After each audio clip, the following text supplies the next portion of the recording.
Welcome to this week's episode of In the Jar, where a friendly face ain't far. This week we're going to do things a little different.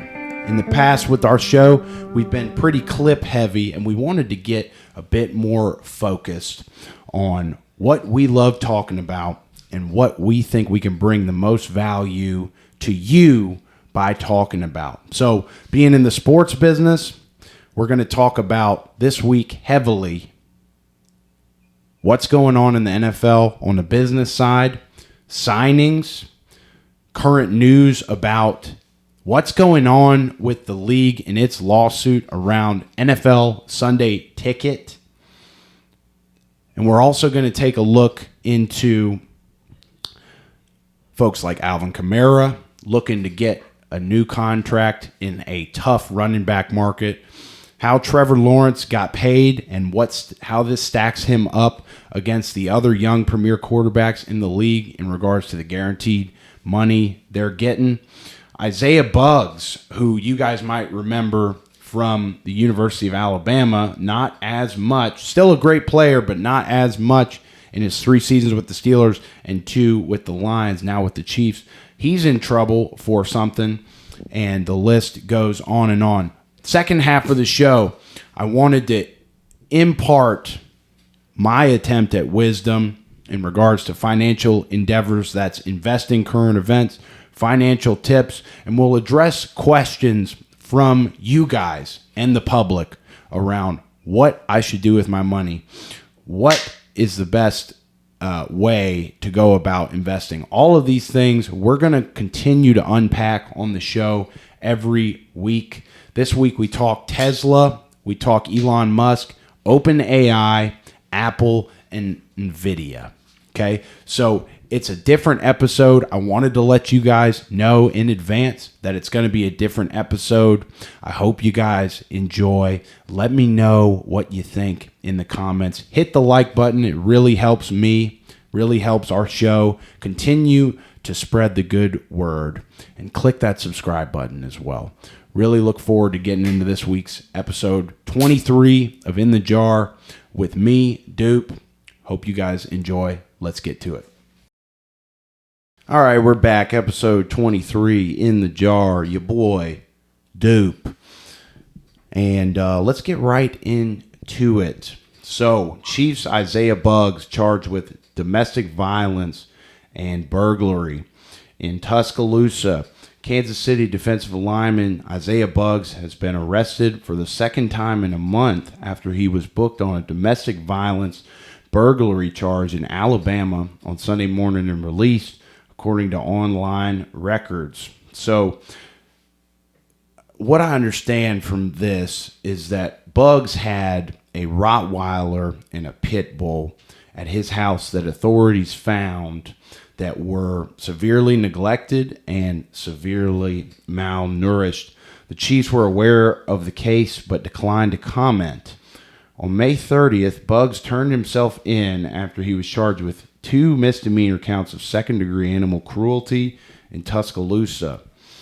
Buggs' agent says that his client is a victim of an ongoing subversive campaign to force the closure of the hookah lounge he owns in Tuscaloosa. Buggs is a dog, man, and he's only 27. I think he played that 5-tech over at Bama. And I watched some film. Amazing with his hands. Complete dog. He got back there as a 3 and a 5 technique. And I was going to show some film of his today here on In the Jar, but I ain't gonna, because if you got dogs, brother, if you're going to take that liberty upon yourself to lead the life of a dog, let alone 2, you got to take care of them, brother. I don't care about the film, and I ain't going to show it because you don't do that. Plain and simple. He played 3 seasons with the Steelers and 2 with the Lions before joining the Chiefs in January as a practice squad player. So you see potential in a player like him at Bama, the prospects that a talent of his caliber could bring to the table, and we're in year 6 flirting with practice squad. You got dogs, you don't take care of them, you got problems. And that's going to bleed into other areas of your life. I hope it works out for him. Hope he learns from this. But the Chiefs have had a tumultuous offseason with Rashee Rice. In that case, I believe still ongoing. And it's just one of those things, man. It's you hate to see a great player like him doing things like that. It's just that simple. Okay, next deal. Aaron Rodgers. Aaron Rodgers is away on an ayahuasca retreat. NFL insider hints after New York Jets QB sparked controversy by missing the start of practice.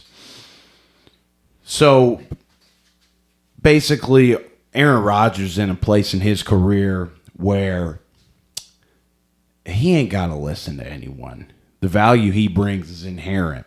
And the effect he's had on the Jets locker room since he's been there is nothing short of monumental.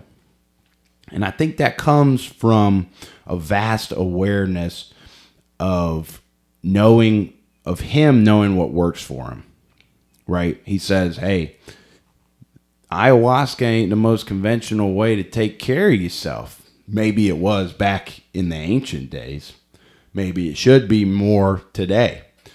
But nonetheless, my boy has not been to any of the workouts, and he's racked up some fines in the process because he's out making sure that he's attacking his demons head on. And I commend you for that, Aaron Rodgers. I do.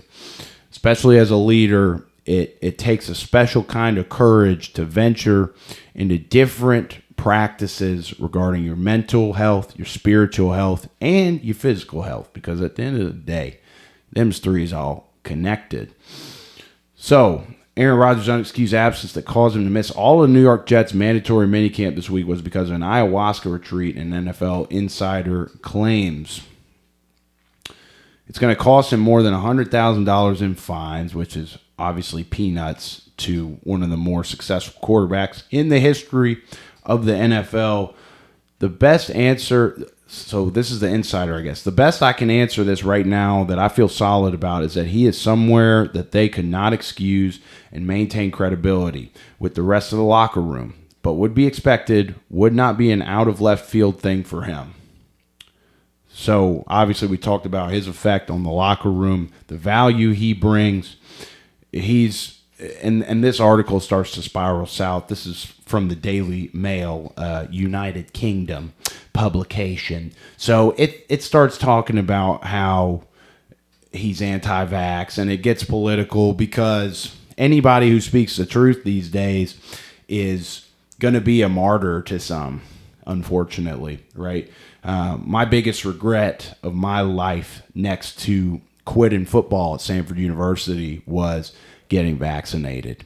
And I can only imagine if I could side by side feel how I feel on a physically on a daily basis compared to if I hadn't got the jab.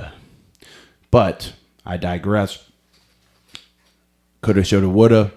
I'm just glad I ain't boosted. Let me tell you that.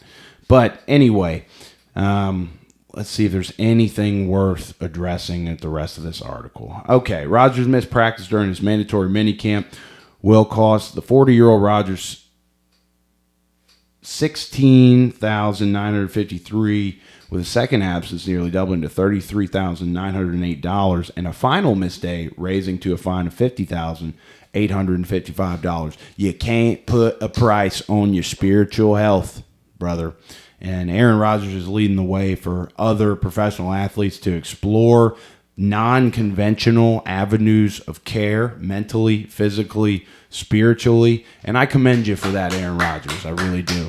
It's a beautiful thing to see. Hopefully players start experimenting more with mushrooms, whether that be psilocybin or the non-psychedelic kind that, you know, kind of help you in other ways. Cordyceps, lion's mane, reishi, turkey tail, chaga, all of those fungi are a part of my daily supplemental routine, and I can feel the difference mentally. I can feel the difference in terms of the vibration. I can feel the difference physically. And these fungi, they have such a beautiful role in our earth that we live in. And that's my hippie rant digression, hillbilly hippie rant digression there. So anyways, Aaron Rodgers is very clearly working on his spiritual side and probably a bit more than that. And he's going to come back fresh. I can tell you right now, he's getting old. And I'm sure he's at the forefront of taking care of his self in the way that only he can. But I'm excited to see. Hopefully we get more than 4 snaps this year. I could almost bank on it. Next deal. This is arguably the most welcome news for me personally coming from the NFL this week. Bengals wide receiver Tee Higgins signs his franchise tender. He's officially in the fold for the upcoming season. He's going to make it to camp day 1. He's held out of the mini camp events that have unfolded throughout the NFL due to his contract situation. Higgins signed on Saturday. And this is from Adam Schefter. So he's now expected to be at training camp. It was a 3-day mini camp that he missed. Joe Burrow's been adamant about the fact that he and T have been talking. They're fired up to throw around here come July. And Higgins is set to earn $21.8 million this season under the tag. So he and the Bengals can still negotiate a long-term deal until July 15th, but the likelihood of that is not high.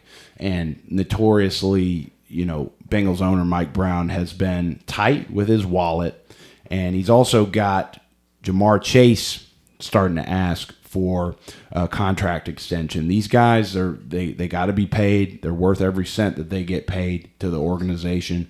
And Mike Brown's got to prioritize that. I know in the past with the Bengals, it's been a big topic of discussion whether the executives at the top in the Bengals organization communicate with the players effectively. We heard some rumblings about Trey Hendrickson earlier this offseason. DJ Reader departed, and we talked about that here on the show. Due to apparently a lack of communication, he's going to suit up with the Detroit Lions this year.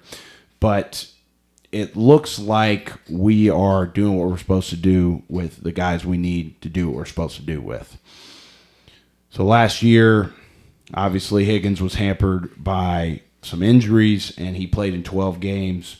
Still had 42 catches, 865 yards, and 856 yards, and 5 touchdowns. So I'm fired up. We're going to have a good little core here in Cincinnati on offense. The running back position is the biggest question mark. I think Chase Brown will step up and do what he needs to do in the backfield.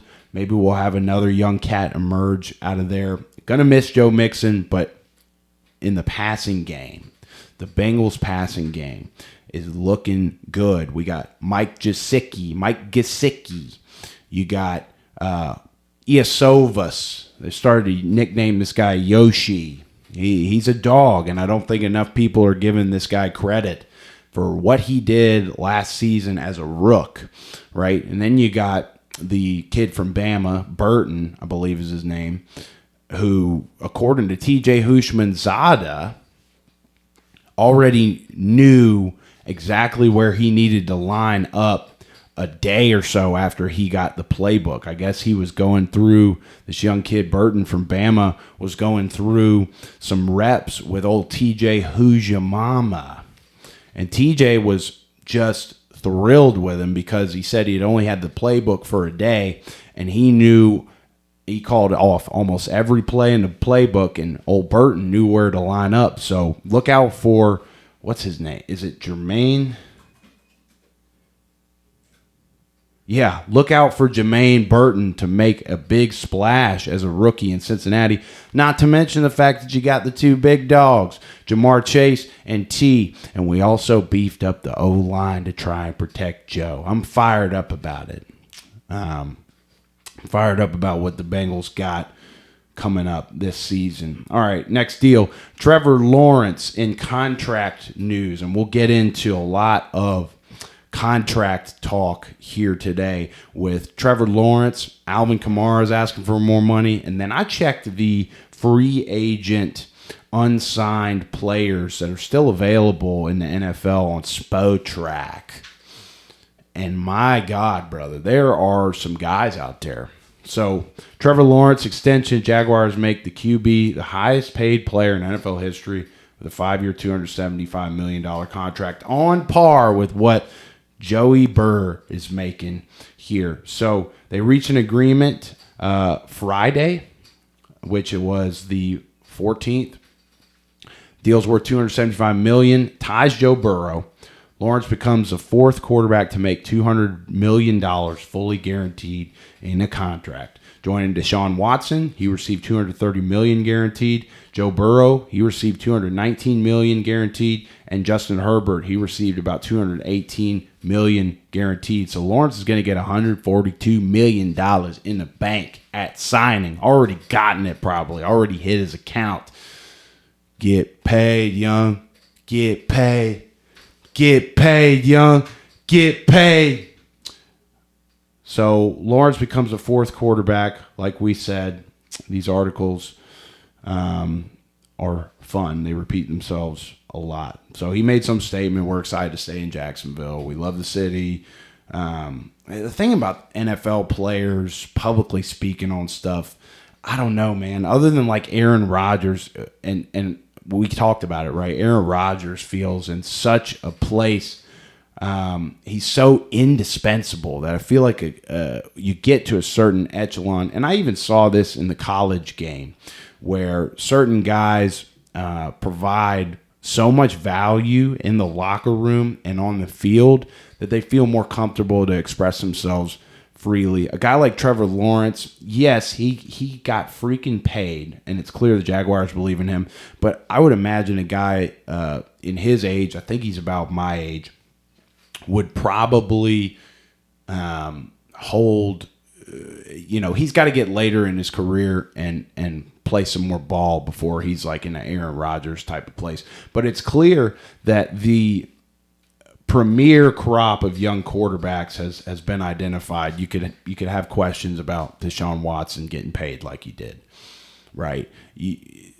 Herbert has shown, I think, that he's a gunslinger and that he can play. And then obviously I'm biased, but Joe Burrow is the cream of the crop of this group, in my opinion. We're blessed to have him in Cincinnati. Okay, the contract for Lawrence also has a no trade clause, and it'll pay him $82.6 million in cash the first year of the deal. So what else do we have? Everybody's making statements. They're excited. They're thrilled. They're fired up to have Trevor staying.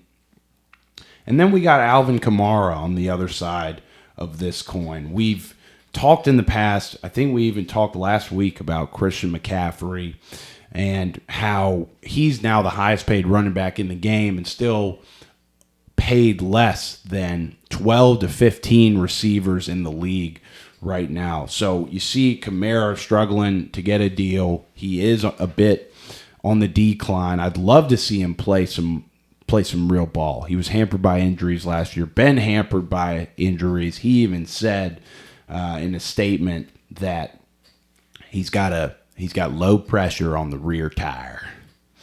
So he said, so ESPN's Jeremy Fowler reported on Sunday on SportsCenter, I can confirm he missed the final day of minicamp, and that was contract related. So he's open to doing a reworked 2-year deal, strengthen his guarantees in year one. So not a lot of momentum, according to the sources. And I can see what Kamara's agent is doing, right? He is trying to get as much guaranteed money up front as he can, knowing that Kamara's health is not what it once was. Great player, jackknife player. Those don't come a dime a dozen, right? Or they do come a dime a dozen. I'm not sure which side of that euphemism I'm trying to use. But it's clear that the Saints know that too, and for that reason, they want to. NFL organizations are just like any other business. They're going to pay their employees what they think is a fair value so that they can keep cash open. They're trying to keep the expenses as low as possible, right? Even organizations like the NFL, and we'll talk a little bit later about how the NFL may be strapped for cash. So what else? He's 29, and he signed a $75 million contract in 2020. Missed 4 games last year. Slight decline, but he still went for over 1,000 total yards for the 7th straight season and remains one of the NFL's most versatile backs. That is true. He's a hell of a pass catcher out of the backfield. And according to a statement he made, apparently his teammates understand what he's doing, why he's doing it. It's natural for players, let alone teammates, to understand each other's situations. And again, communication has been upkept by Kamara with he and his teammates. So hopefully a minimal impact in the locker room for the Saints. But nonetheless, Alvin Kamara is trying to get paid, young. Get paid. All right, what else do we got? Jake Bates, next deal. Lions signing UFL kicker Jake Bates to a 2-year deal. The Detroit Lions are signing the big-footed UFL kicker to a 2-year contract this week. His agent, Marty Magid, told ESPN's Adam Schefter on Saturday. So I did a Google search on Jake Bates' agent, Marty Magid, and he looks exactly like his name sounds, dude. I mean, look at this guy, dude. That is a party animal right there, dude. Sunglasses at night. Mustache goatee combo, reminiscent of Stone Cold Steve Austin in a way. This guy's a party animal, and he's negotiating deals for his clients. He's getting his UFL client into the league, getting him paid, and he's got a big boot. One of the field goals he hit in the UFL this season was. Let's see. Let's get back to the. It was something. One kick he had in the season opener against the St. Louis Battlehawks was just 2 yards from Justin Tucker's NFL record of 66 yards. I bet this guy's a hell of a golfer. So the Lions got something to be excited about. Jake Bates has got something to be excited about. And I think that's the beauty of the United Football League. Not just that the Birmingham Stallions are creme de la creme in the UFL, but the fact that guys get to play ball in the spring, get some film on the Rolodex, even if you're on the bad side of the NFL's good graces, right? And this is a living testament of it. I do think that there is a greater demand for specialists in the NFL, kickers, long snappers, punters, and you've seen a lot of kickers make names for themselves coming from less orthodox paths. Jake Bates was a soccer player and didn't start playing football until his senior year of high school. So, and I think there was a fella from the Cowboys, I can't remember his name, 17, who was just phenomenal.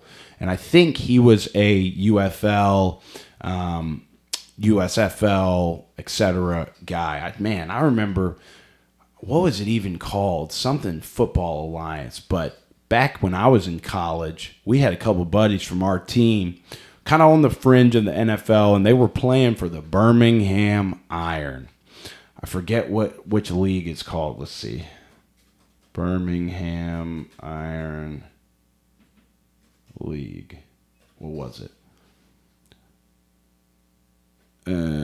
What were they in? The Alliance of American Football. The Birmingham Iron were playing in the Alliance of American Football. And I'll tell you what, man, when you were thirsty for some football on a Sunday in February in Birmingham, Alabama, you pull up to the stadium at 9 a.m. and treat it like a real deal fall game day. I'm talking Mad Dog 40-40.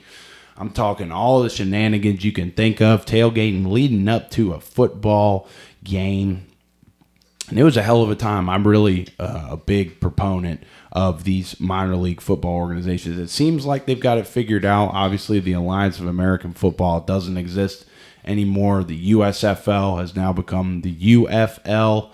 There was the XFL for a season. That didn't work out. But the people that originally invested in those leagues, people like The Rock, I would imagine recouped their losses and reinvested it into this new UFL, because I haven't been hearing about any cash problems with the UFL. So hopefully we can keep that going. I'm sure we can in some capacity, because there's people just like me, people just like us, that know that it's a hell of a chance for young players, redheaded stepchild type players that maybe haven't found a place for themselves in the NFL yet. It's a great opportunity for them to prove themselves on film and get a chance in the NFL. Is XFL still going? I don't think so. Yeah. It was a professional. Yeah, I thought I was tripping for a second. But the UFL, that is the authority on minor league football currently. Okay. Next deal. And this is what we mentioned earlier, but ESPN offered to carry NFL Sunday Ticket for a significantly lower price, and the NFL turned their nose up at it. And these records are all being found as the NFL is participating in a lawsuit in Los Angeles. It's on trial right now, but it was talking about how the NFL Sunday Ticket package that allows out-of-market fans to view their favorite team's games every week. This week, some details came out. An email was revealed in court this week that showed ESPN had offered to carry the NFL Sunday Ticket package for $70 starting in 2023. Last season, when the package moved to YouTube TV after years on DirecTV, they charged over $300 for it, and are offering it for $349 this season. The trial is expected to wrap up this week, though I don't know when any sort of verdict or judgment will be rendered, or if it will affect the way Sunday Ticket's offered this season. There's another deal on here. So here's a little bit more insight into the lawsuit.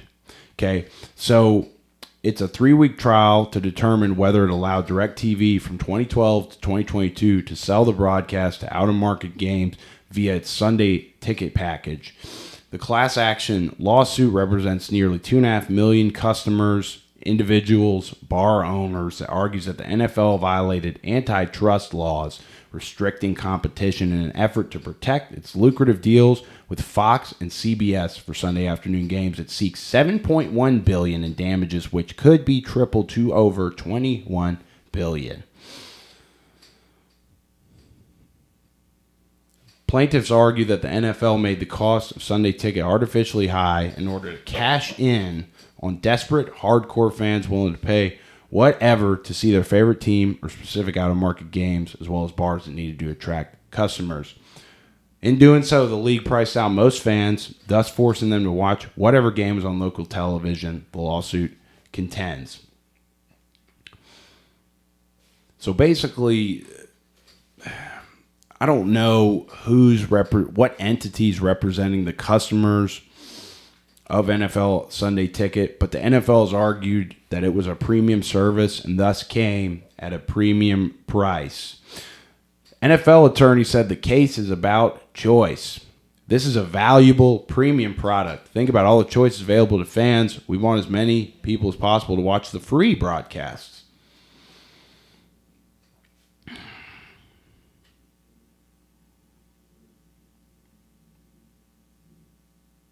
So here's another. So Apple TV came in and proposed making the Sunday Ticket part of its offerings and no additional charge. According to CourthouseNews.com, an email presented into evidence showed ESPN wanted to charge just $70, like we said, for the season. New England Patriots Robert Kraft, their owner, Robert Kraft, said in a deposition that we're not looking to get lots of people. We want to keep it a premium offering. So that's the NFL stance, which tells me that, yes, they're doing exactly what the court's accusing them of. And their counter is that we're doing it because we can. And it makes sense. I read a story. So here's the story. Let's see. A Philadelphia fan who lives in Chicago, for example, currently has to subscribe to YouTube TV for $72.99 a month and then buy access to every game played on Sunday afternoons for $349. Even if he or she may only be interested in watching the Eagles. Worse, 12 of Philly's 17 games in 2024 are currently scheduled to kick off on Sunday afternoon, thus part of the Sunday ticket window. And it's likely some of them, namely 2 against Dallas, will be broadcast nationally and thus in Chicago anyway. So it's possible that Eagles fans will pay $349 for as few as 7 or 8 games, potentially $50 per broadcast. And this doesn't include the season opener against the Packers, which will air exclusively on Peacock, thus another cost. You might as well, I mean, a Philly fan living in Chicago, I just disarmed my own point, but I was about to say, you might as well damn buy tickets to the game. You know what I'm saying? Everybody says, what's the point of going to a game when I could just watch the best seat in the house at home? Well, take a look at the cost. I think we talked about the cost of a fan wanting to watch every game in the NFL last season. It was north of $800. So the NFL's kind of at we've talked about the streaming deals, the business side of broadcasting, football games and sporting events, and we're kind of at a crossroads here, right? Innovation with the streaming services has kind of disrupted the way we consume our sports and therefore our football. And we're kind of at an intersection in business where the cable networks are starting to become more irrelevant. You have companies and streaming services like Apple and Amazon and Netflix coming in to contend for the rights. And these companies, they have cash. They're able to come in and say, okay, we can offer the consumer a better deal. And the NFL just says, no, we ain't doing that. We're a premium product. Pay it. I hope the NFL directs course. I can see the argument from saying we are a premium product. They are a premium product. I can't wait for football season. But the NFL Sunday ticket stuff is clearly becoming a problem in terms of what we're expecting from the league. And that is to put the fans first. Put them first. The fans and the players, they're what keeps the engine chugging along. So maybe the NFL wins this lawsuit and they don't learn from any of this. I doubt they'll lose it. They probably have access to the best lawyers in the world. Nice voice crack. They probably have access to the best lawyers in the world. And it's unlikely that any changes will come this season, but I do foresee a fair amount of change coming in the seasons to follow. I do. It's just like I said, the fans are the most important part. At the end of the day, football is entertainment, and it's great entertainment at that. And so the fans are what makes this bus go. What's the next deal? So we talked a little bit about this earlier, but I just wanted to address this list of remaining free agents that are in the market. The one that stuck out to me the most was Darius Shaquille Leonard, who's only 28 and spent his last season with the Eagles after departing from the Colts.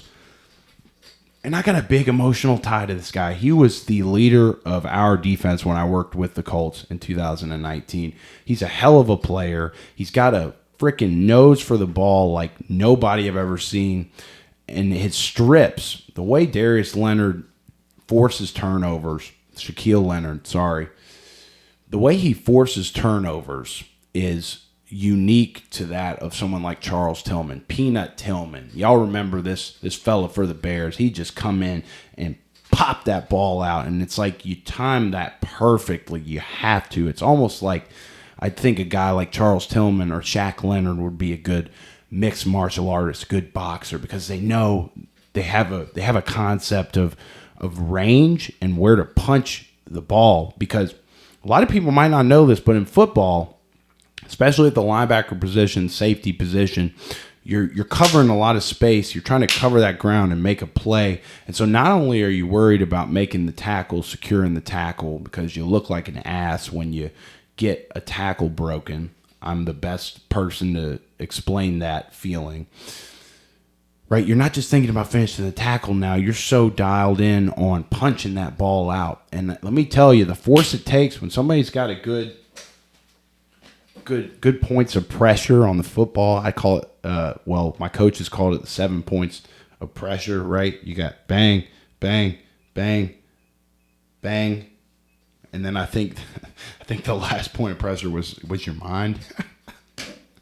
My buddy Dan, he played receiver at Samford and Samford University, had a good career, and they would say the last point of pressure is your mind, and he'd run down the field like this. They made him run for that. It was fucking geeky.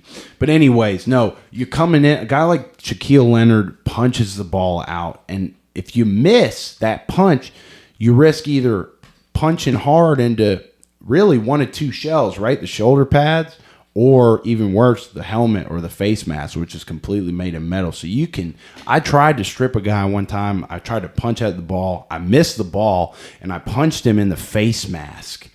And goddamn, did that shit hurt, boy. Let me tell you, it's a risk. You're taking a risk trying to punch that ball out. But Shaq Leonard is on that list. Michael Thomas is on that list. Also, egregiously, in my opinion, Hunter Renfrow is still a free agent. He's 28, and the kid just plays smart, man. He plays smart. He runs smart routes. He's able to find open grass to make a catch.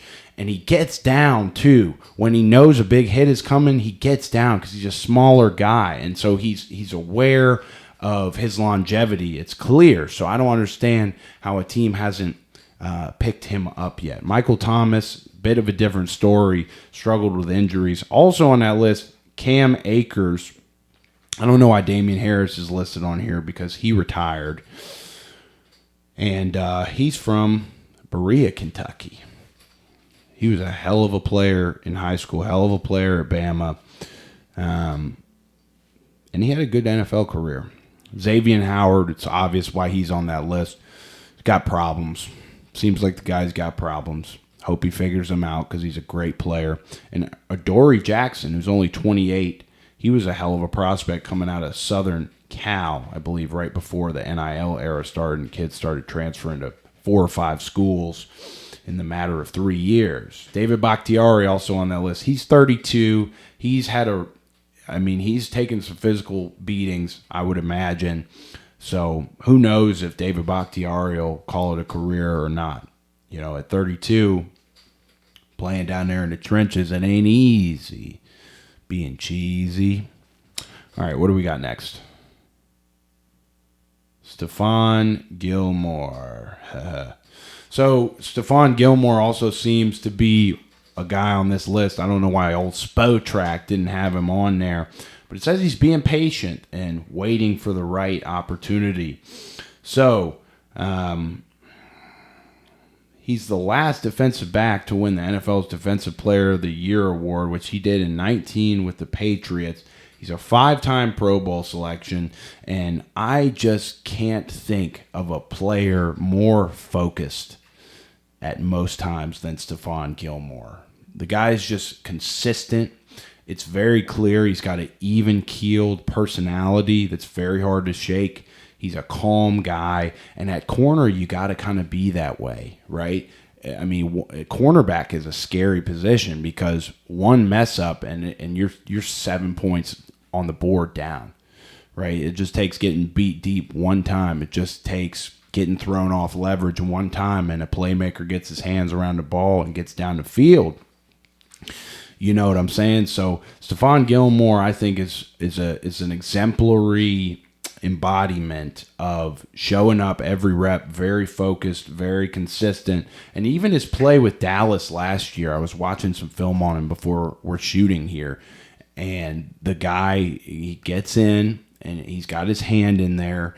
He makes plays, he makes breakups, and he forces turnovers too. And he's getting to be a older age. He's in year 13, so he's been playing a long time. And he says he's just patient, waiting for the right opportunity. He's become a high-level journeyman. He spent time with the Pats. He suited up for the Panthers, the Colts, and most recently the Cowboys. So there are a couple of teams that could be in the mix for him. The Chiefs with L'Jarius Sneed on the way out. You got the Ravens, who have made some high-profile signings in the offseason, namely Derrick Henry. We'll see how they look. I imagine scary. And as a Bengals fan, I don't like that. Detroit would be a great place for him. It fit his desire to join a contender and give him an opportunity to mentor corners like Terrion Arnold, who is the 24th overall pick. And then, that's all I've got to say about that. This article predicts that he'll stay with the Cowboys. We'll see. It'll be exciting. I guess he's negotiating his contract right now. So we're kind of getting into crunch time in the NFL of figuring out, of teams figuring out, all right, which guys are we going to pay? Which guys are we going to kind of set aside and see what happens? It'll be fun. Okay, to wrap up the football talk, we've got a fun article. I just personally wanted to take a look at this. An ode to NFL Street, picking the Indianapolis Colts all-time 7-on-7 playground squad. This guy says he wants Anthony Richardson in there at quarterback. I remember playing NFL Street 2 with Peyton Manning, and I mean, he's in there slinging it, right? But in a game like NFL Street, you kind of got to have a jackknife of a quarterback. Mike Vick is the name that comes to mind when I was playing old NFL Street on the PlayStation 2 back in the day. Jumping off walls over people, throwing behind your back, dimes down the field. Mahomes has made that a reality in modern day football. But Anthony Richardson could be a better option than Peyton simply because I remember playing with Peyton in NFL Street 2, and when it breaks down and you got to get out of the pocket, especially in 7-on-7 street video game football, Peyton was not the most mobile, and he'd probably tell you that himself. In NFL Street, I'm saying. And so Anthony Richardson, I think this article pays homage to him in that regard. Edgerrin James at running back. It's hard to argue that. Marshall Faulk, Eric Dickerson, Jonathan Taylor mentioned. Outside receiver 1, Marvin Harrison. Let's see. And then he also considered Reggie Wayne, T.Y. Hilton, and Michael Pittman Jr. Left tackle, obviously, Quentin Nelson.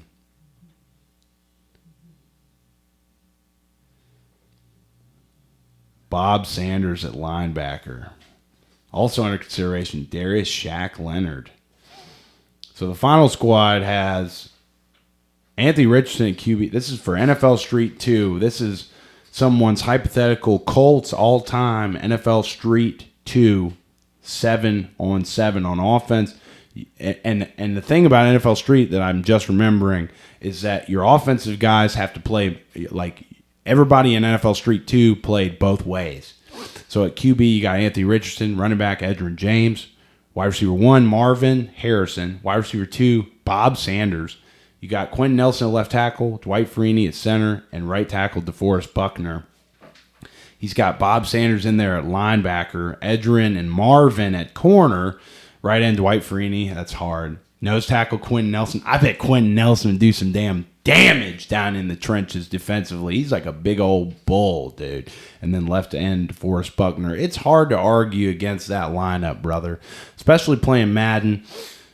I love playing with Indy because you got that inside force in DeForest Buckner at the 3 technique. It's really hard to argue against a football team with a good nose and a good couple of 3 techniques that can use their hands and get back to the quarterback. Because it's one thing, it's obviously a threat if you got somebody coming down from the outside like TJ Watt, like Myles Garrett, like Trey Hendrickson. But when you can get push on the inside, and my buddy Michael Pierce, former teammate at Sanford, Michael Pierce, is really good at this, getting pressure on the quarterback using your hands and your base to get in there and drive. Big Mike likes to just drive them back into the quarterback and disrupt that way.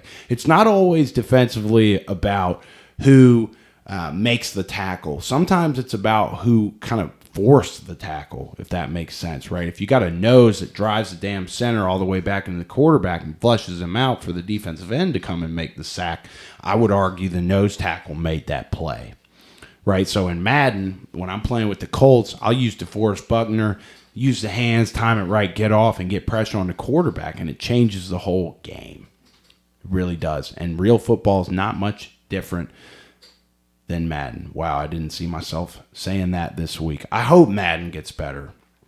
I hope college football isn't just a carbon copy of Madden. We're going to start streaming that when NCAA Football 25 comes out, and I'm really fired up. But I hope the quality of these games that EA Sports makes, I hope they get a little more serious with it. That's all I'll say. I've aired out my grievances against EA Sports time after time, and I'll continue to do so to try and be a voice for the people. But for now, we reminisce on NFL Street 2. Okay. So now we're going to go over into the, obviously Conor McGregor is out at UFC 303 versus Michael Chandler. Michael Chandler said he's ready to go whenever. I would imagine in the next 2 to 3 months that the UFC comes up with a separate card for Conor McGregor and Michael Chandler.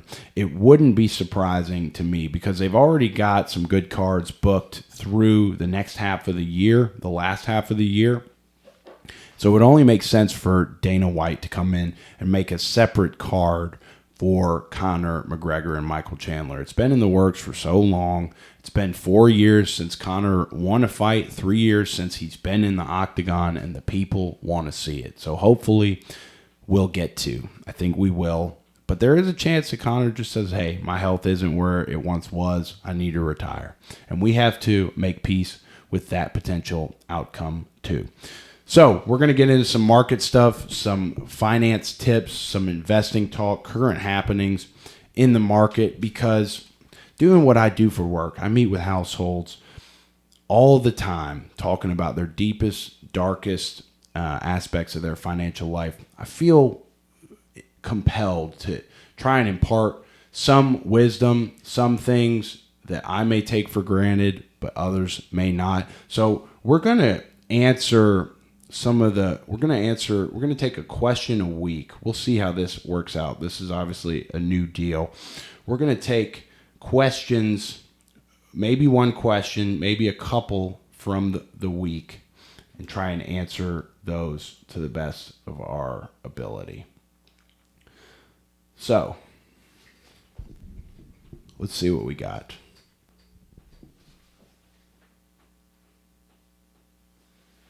Here's a common question. Okay, will investing make you rich? And what I found is looking at the questions our viewers are asking, the questions that the public is asking, that a lot of these are obviously open-ended questions. So open-ended questions are the ones with value. Yes, investing can make you rich, but it takes the right disciplines, it takes the right strategies to get there. And the number one ingredient is time. So the way I've seen success managing my portfolio personally is picking 5 to 8, maybe 10 companies and cryptocurrencies that I like, that I believe in, and doing something called dollar cost averaging. Dollar cost averaging is simply, if I can put it into how I do it personally, and you can do this with Robinhood, you can say, hey, I want to buy $10 a day, every market day. I want to buy $5 a day. I want to buy $1 a day of X, Y, and Z stock C, Y, and X stock, and Y, X, and Z stock. How'd I do there? And it will automatically do that for you. You can set it and forget it. And I've talked about it briefly on the show before, but the more detached you can become from your finances, your financial situation in general, not just in investing, but in expense tracking, budgeting. If you can detach as much as possible personally, the better. And so how do you do that? We're all human. We're all imperfect. You simply systemize as much as you can. And dollar cost averaging is a powerful vehicle for that. Robinhood doesn't charge any commissions on trades. They got in trouble for that a couple years ago because these brokerage firms that were fulfilling the orders on Robinhood were taking backdoor cuts of each trade. And Robinhood, although it doesn't affect the consumer directly, didn't disclose that, got slapped with a fine by the SEC. Now they disclose it. And the number one thing to remember in the financial services industry, if you're watching this and you work with a financial professional, the number one measure of success that you should hold your financial advisor to is how much is he or she disclosing to you? Are they honest? If they don't know the answer to a question, do they say, I don't know, or try to put together some salesy word salad, silver tongue devil shit on the table, right? The problem I have with a lot of financial professionals like me is that they show up in a suit and they smile and they tell you everything you want to hear, and then you get to working with them. I said this last week, right? It's just like a job interview. You're going to put your best foot forward when you're first meeting with someone that you're trying to make your client. I'm talking from the advisor's perspective. But I've seen too many times, I've seen it firsthand. A guy gets a household closed. I'm talking an advisor, gets a household closed. He gets them to agree to do business with him. And then the second they sign the dotted line, the advisor can't be bothered in dealing with them. It's sad, man, because it's a lot of financial professionals treat this business as how much money can I make and not how many households can I help? How many people can I make a profound impact in the lives of? And a lot of advisors got that story down, and they'll tell it to you tongue and cheek.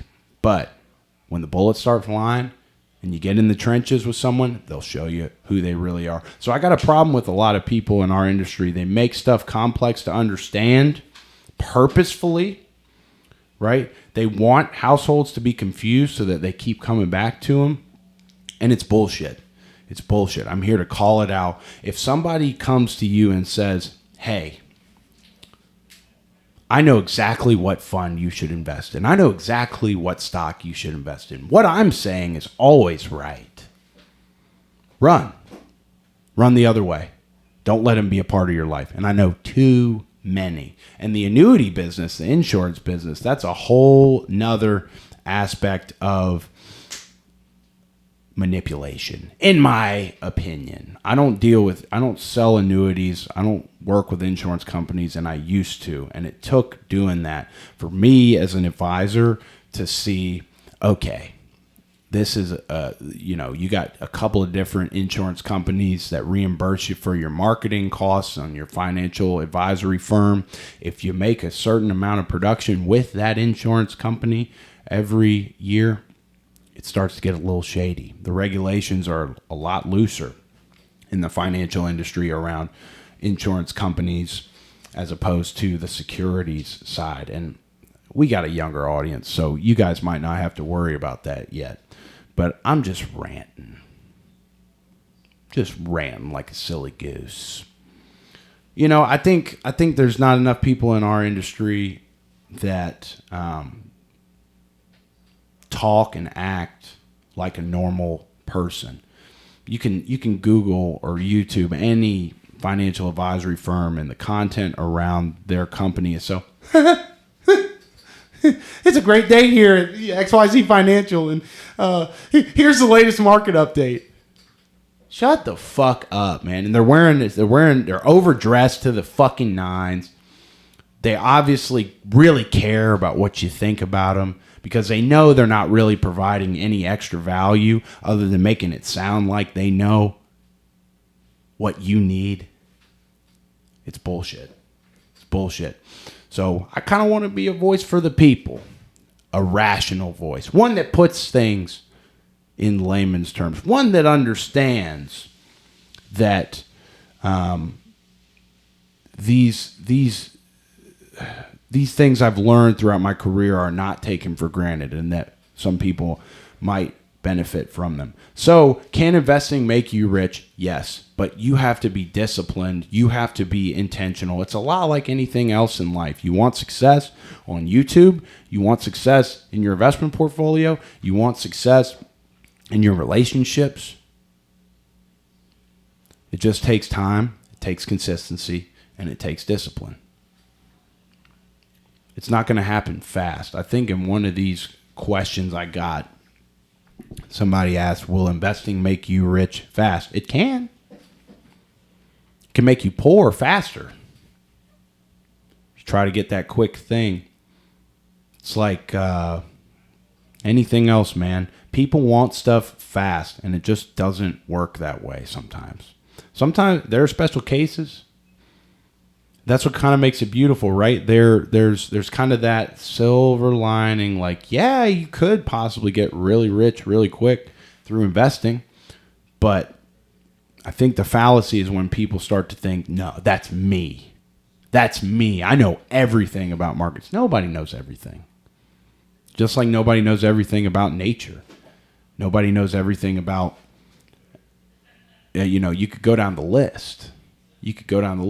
And so a financial advisor that comes to you and acts as if they know everything, or even worse yet, says they know everything, run, because they're not honest. First and foremost, they're not honest with themselves because they probably tell themselves that lie. So food for thought. Let's get into some other stuff. Where are we at? Damn, we're at 54 minutes. Cover an article or two. Get you guys on out of here. How about that? So, NVIDIA has... I have to confirm I'm not a bot.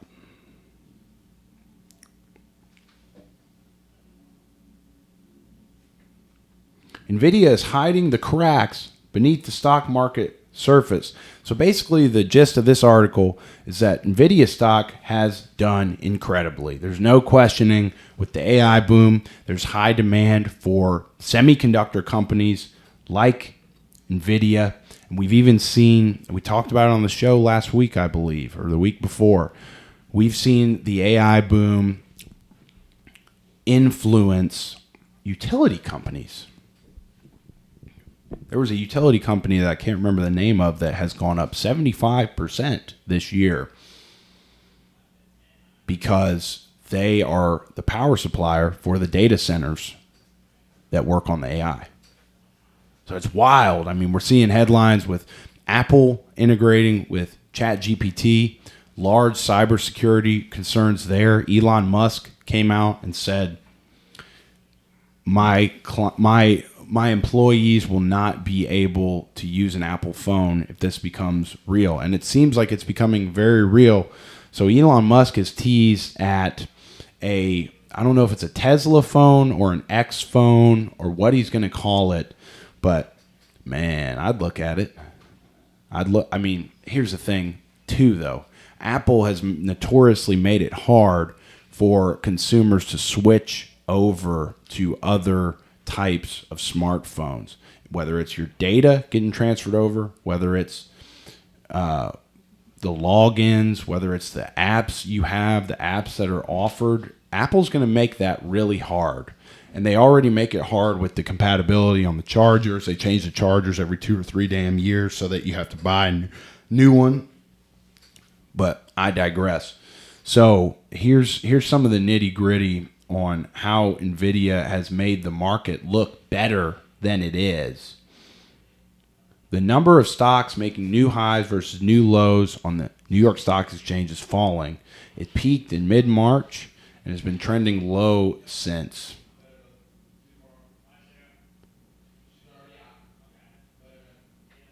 Later. The data since the middle of May shows NVIDIA has wholly overwhelmed the market. So the Bloomberg 500, which is used as a proxy for the S&P 500. That's the 500 largest companies that are publicly traded in America right now. That is what the S&P 500 is, for my viewers that may not know that. It's advanced by 2.46% and shows that since May 17th, NVIDIA has accounted for 81% of the gains.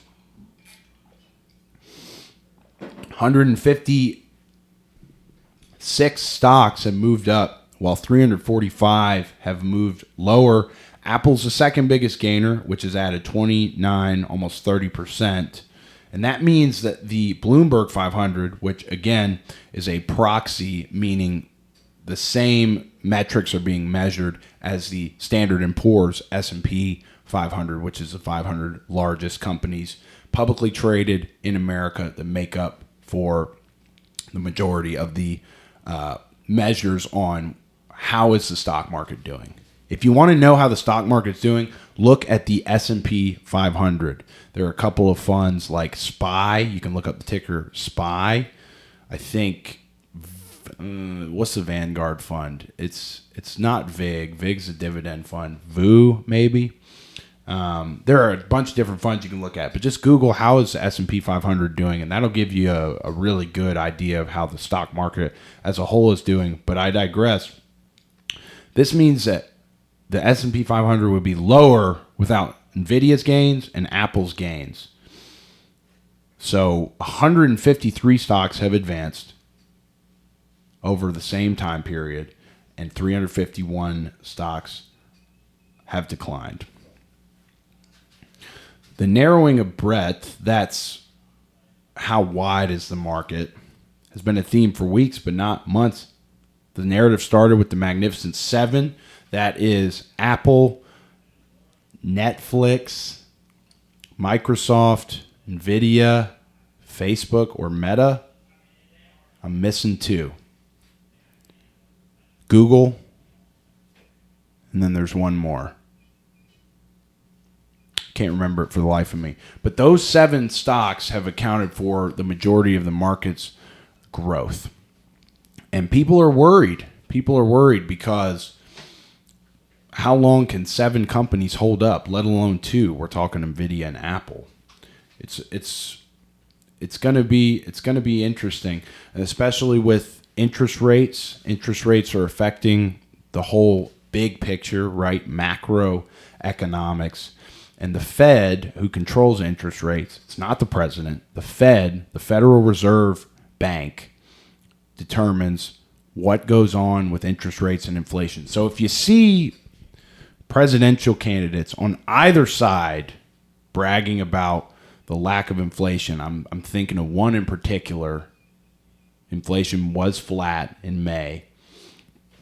That has bragged about it. It's the Federal Reserve Bank. The Fed is the nickname that controls that. And the Fed earlier forecasted that there would be 3 rate cuts, right? So we're going to cut down interest rates since we hiked them after the whole COVID psyop, right? They've now dialed back to saying, well, we're probably only going to do 1 rate cut this year. And I would argue that it's going to end up being 0 because I don't think we're out of the woods in regards to inflation yet.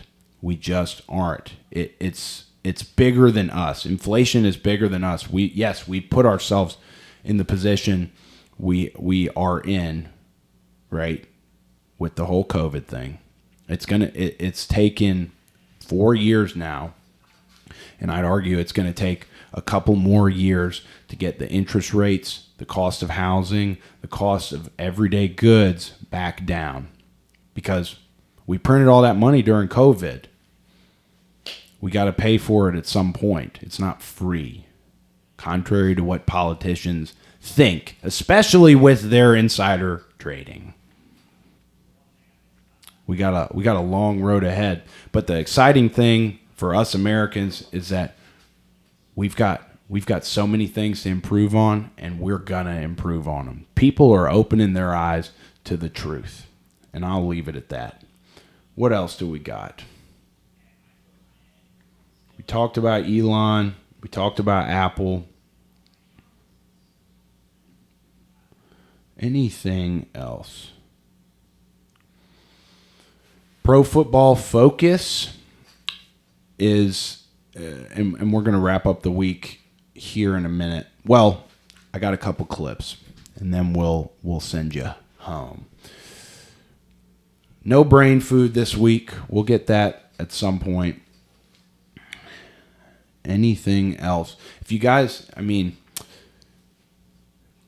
leave a comment on this video if you're watching this far in on what else you'd like to see being talked about in terms of investing tips, finance tips, anything money related, even something that's going on in the market. Comment on this video and let me know what else you want to hear about. Nothing really too noteworthy. Okay. So that'll end the financial segment of this week's reinvigorated episode 23 of In the Jar. So got two clips here that I thought were just too good to pass up.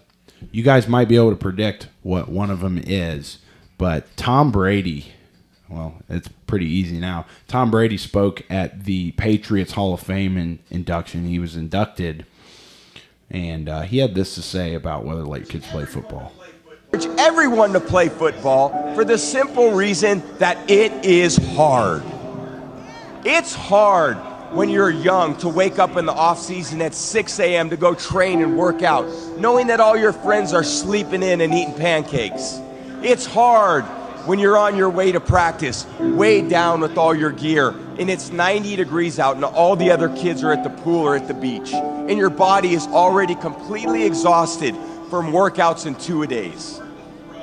It's hard to throw, catch, block, and tackle, and hit kids when they're way bigger and way more developed than you, only to go home that night bruised and battered and strained, but knowing you have to show up again the next day for just the chance to try again. But understand this, life is hard. No matter who you are, there are bumps and hits and bruises along the way. And my advice is to prepare yourself. The truth is, you don't have to be special.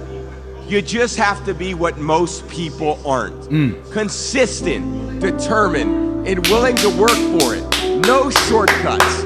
If you look at all my teammates here tonight, it would be impossible to find better examples of men who embody that work ethic, integrity, purpose, determination, and discipline that it takes to be a champion in life. Bang! That shit gets me. Man, and so many people have commented on this. Video came out a couple of days ago of Tom Brady talking about why you should put your kids in the sport of football. But you got to teach your kids, and I don't have any, so I really shouldn't speak on this, but I feel like you got to teach your kids how to overcome hard. You got to teach yourself how to overcome hard and face things every day that push you a little bit into that uncomfortable zone. And each person has a different thing for that. It doesn't have to be football, but putting kids in jiu-jitsu, putting kids in strenuous situations, controlled strenuous situations that teach them that it's not going to always be pancakes and sitting on the couch in the summer getting ready to go to the pool. It's hard. And the earlier people learn that life is hard, the sooner you can confront yourself with hard things on a daily basis to overcome, become stronger, so that when life really does get hard, so that when shit hits the fan, you know exactly who you are. You know exactly what you need to do. And I'm forever blessed to have even been associated with the game of football, let alone continue to be. Beautiful speech from Tom Brady. I felt impelled to include that. And then there's this snippet from Nick Saban on he was asked, I guess, of all your players that have been those guys, what is the determining factor? What is that X factor that you've seen in those guys? And he said this. Why are the best guys the best guys? Starts number one with truth. You tell yourself the truth about what you're doing, how you're committed. Are you working hard? Are you preparing? Are you doing the things you need to do to be the best you can be? It starts with that. How many people are truthful with themselves about self-assessing the effort that you give, the intangibles that you play with, the toughness that you play with, knowing what to do, being responsible to do your job? But the best are the best because they tell the truth. They tell the truth about who they are, how they prepare, how they work, how they get ready to play, how they push themselves to be the best, the passion that they have to be the best, and they do it all the time. Consistently telling yourself the truth. I've been wrestling with this myself lately. Am I telling myself the truth? Am I getting objective and detached enough to be able to look down on myself as if I'm watching from above this rooftop that I sit under? If I'm watching myself and the story I'm telling myself doesn't line up with what's really happening, you got a problem. And the beauty of it is that it can be fixed. And I'm no master of this yet. I'm sure I've told myself 4 lies today. But if you just take a look inside, and I've talked about this on the show before, but you want to find the truth, go sit in the woods for an hour uninterrupted, no phone, or turn your phone off. Close your eyes, listen to the trees and the wind, listen to the birds, listen to the wildlife, listen to the wind, listen to this damn whatever the hell's spinning outside making a squeaking noise. You'll find the truth, and it might not be what you want it to be, but we all know that to be truth deep down inside. I love y'all. I appreciate y'all tuning in. This is In the Jar, episode 23 with your boy Dupe. Hope y'all liked the way we structured the show this week. We did it a little different. Less clips, more just focused juice on what we feel we have expertise on and can thus provide some value to whoever might be listening to this show. I love y'all. I appreciate y'all tuning in. We'll see ya.